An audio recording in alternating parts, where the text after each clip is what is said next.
കോഴിക്കോട് കുറ്റ്യാടിൽ യുവാവിനെ തട്ടിക്കൊണ്ടുപോയി 10 ലക്ഷം കവർന്ന കേസിൽ പ്രതികൾ പിടിയിൽ. വേളം സ്വദേശി റാഷിഖിന്റെ പണമാണ് ഇക്കഴിഞ്ഞ ഫെബ്രുവരിയിൽ സംഘം കവർന്നു.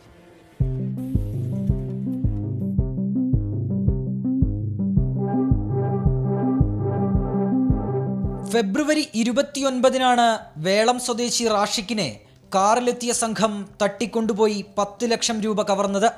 സഹോദരന്റെ വീടുപണിക്കായി വായ്പ വാങ്ങിയ 10 ലക്ഷവുമായി റാഷിഖ് സ്കൂട്ടറിൽ വരുമ്പോൾ തടഞ്ഞു നിർത്തിയ സംഘം പണം കവരുകയായിരുന്നു. സംഘത്തിലൊരാൾ റാഷിഖിന്റെ സ്കൂട്ടറുമായി കടന്നു കളയുകയും ചെയ്തു. റാഷിഖിന്റെ പരാതിയിൽ കേസെടുത്ത പോലീസ് CCTV ദൃശ്യങ്ങൾ കേന്ദ്രീകരിച്ച് അന്വേഷണം ആരംഭിച്ചു.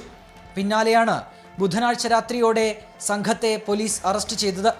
കുറിച്ചകം സ്വദേശി സതീശൻ, കുറ്റ്യാടി സ്വദേശികളായ PC അനീഷ്, M നിഖിലേഷ്, കണ്ണൂർ പൊന്നം സ്വദേശി പ്രസാദ്, തലശ്ശേരി പാലയാട് സ്വദേശി രജീഷ് എന്നിവരാണ് പിടിയിലായത്. പ്രതികളെ നാദാപുരം കോടതിയിൽ ഹാജരാക്കി റിമാൻഡ് ചെയ്തു. 24 കോഴിക്കോട്.